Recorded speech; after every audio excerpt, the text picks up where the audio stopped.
आइए रुक करते हैं देश विदेश से आ रही कुछ खास ताजा अपडेट्स की ओर। संबंधों को और मजबूत करने के लिए उत्सुक 3 दिवसीय यात्रा पर पहुंचे अमेरिका राहुल गांधी। कांग्रेस नेता और लोकसभा में विपक्ष के नेता राहुल गांधी रविवार को 3 दिवसीय यात्रा के लिए अमेरिका पहुंचे। इंडियन ओवरसीज कांग्रेस के अध्यक्ष सेम पित्रोदा और भारतीय प्रवासियों ने हवाई अड्डे पर कांग्रेस सांसद का गर्मजोशी से स्वागत किया। राहुल गांधी ने दोनों देशों के बीच संबंधों को मजबूत करने के लिए सार्थक चर्चा में शामिल होने की उम्मीद जताई है। दिग्विजय सिंह ने बीजेपी प्रदेश अध्यक्ष वी.डी. शर्मा को बताया नपुंसक, छतरपुर पर जताई चिंता। मध्य प्रदेश के पूर्व मुख्यमंत्री दिग्विजय सिंह ने शनिवार को भाजपा प्रदेश अध्यक्ष वी.डी. शर्मा को नपुंसक बताते हुए गंभीर आरोप लगाए। दिग्विजय सिंह ने छतरपुर में मुसलमान परिवार के साथ हुई ज्यादती की घटनाओं का रिपोर्ट का हवाला दिया। प्रशासन की एक तरफा कार्रवाई की आलोचना की। उन्होंने ये भी कहा कि भिंड में मुसलमानों के घर तोड़े जाने के मामले में वे न्यायालय का रास्ता भी अपनाएंगे। कम नहीं हो रही बीजेपी की मुश्किलें, अब पूर्व मंत्री बच्चन सिंह ने छोड़ी पार्टी, महम सीट पर बगावत। हरियाणा विधानसभा चुनाव में भाजपा की मुश्किलें बढ़ती जा रही हैं। रोहतक के महम से भाजपा नेता शमशेर खरकड़ा ने पार्टी छोड़कर चुनाव लड़ने का ऐलान किया है।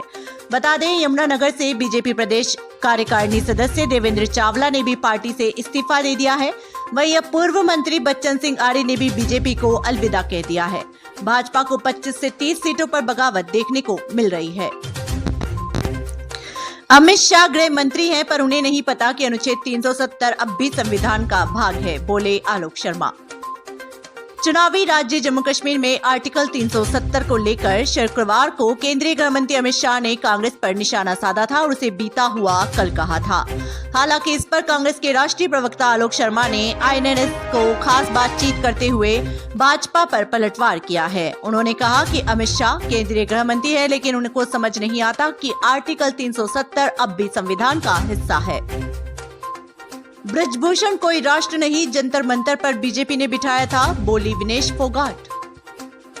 विनेश फोगाट ने जुलाना से कांग्रेस के टिकट पर चुनाव लड़ने की घोषणा के बाद अपना प्रचार शुरू कर दिया है। उन्होंने अपने ससुराल से पहले रोड शो की शुरुआत की। विनेश ने ब्रजभूषण शरण सिंह के आरोपों को झूठा बताया और कहा कि बीजेपी ने उन्हें जंतर मंतर पर बैठाने की कोशिश कर रही है। उन्होंने कहा कि वो कानूनी रूप से तैयार है और अपनों के आशीर्वाद से हर मुकाबले का सामना करेंगी। सुनीता केजरीवाल का बड़ा बयान, अगर केजरीवाल चोर है तो देश में कोई ईमानदार नहीं। हरियाणा विधानसभा चुनाव के मद्देनजर दिल्ली सीएम की पत्नी सुनीता केजरीवाल ने भिवानी में जनसभा को संबोधित किया और कहा कि अगर अरविंद केजरीवाल चोर हैं तो इस देश में कोई ईमानदार नहीं है। उन्होंने कहा कि बीजेपी को हरियाणा में सरकार चलाते 10 साल हो गए, लेकिन उनके कार्यकाल में प्रदेश के सरकारी और स्कूल, अस्पताल अच्छे नहीं हुए। उन्होंने कहा कि अरविंद केजरीवाल हरियाणा के ही बेटे हैं।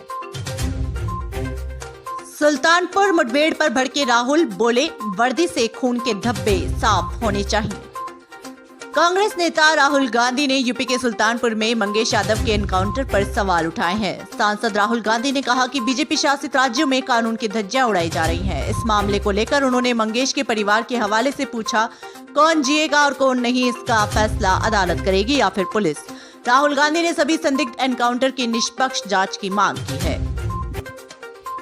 विदेश से भारत लौटे एक व्यक्ति में वायरस, जांच के बाद होगा खुलासा, हालत फिलहाल स्थिर। विदेश की यात्रा करने वाले एक संदिग्ध मंकी पॉक्स से संक्रमित युवा रोगी की पहचान हुई है। रोगी को अस्पताल में आइसोलेशन में रखा गया है। फिलहाल हालत स्थिर है। पुष्टि के लिए रोगी के सैंपल का टेस्ट किया जा रहा है। मामले को स्थापित प्रोटोकॉल के अनुसार मैनेज किया जा रहा है। संभावित सोर्स की पहचान करने और देश के भीतर प्रभाव का आकलन करने के लिए उसकी कॉन्ट्रैक्ट टेस्टिंग हो रही है। यूपी एनकाउंटर पर सीएम योगी का अखिलेश का जवाब, डकैत मारा गया तो बुरा लगा। उत्तर प्रदेश के मुख्यमंत्री योगी आदित्यनाथ रविवार को अम्बेडकर नगर पहुंचे। उन्होंने 1231 करोड़ रुपए की परियोजनाओं का लोकार्पण व शिलान्यास किया। सीएम योगी ने विपक्ष पर जमकर निशाना साधा। उन्होंने मंगेश यादव एनकाउंटर मामले में अखिलेश यादव का नाम लिए बिना ही कहा कि डकैत मारा गया तो बुरा लगा। सीएम बोले, चिल्ला रहे हैं, सफाई पेशेवर दंगाई है, अब दुस्साहस किया तो राम नाम सत्य होगा। जो राम को लाए हैं। गायक कन्हैया मित्तल कांग्रेस में होंगे शामिल, योगी को बताया अपना गुरु।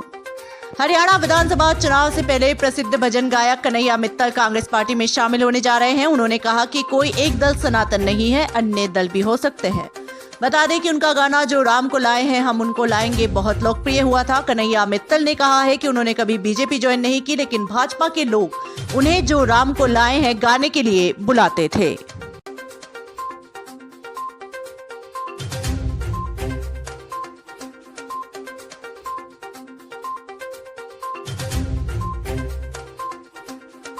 देश दुनिया की तमाम बड़ी खबरों से जुड़े रहने के लिए देखते रहिए पीटीवी हिंदुस्तान। यदि आपने अभी तक आपका अपना YouTube channel PTV Hindustan subscribe नहीं किया है तो अभी सब्सक्राइब कर लें, बेल आइकन जरूर दबा दें।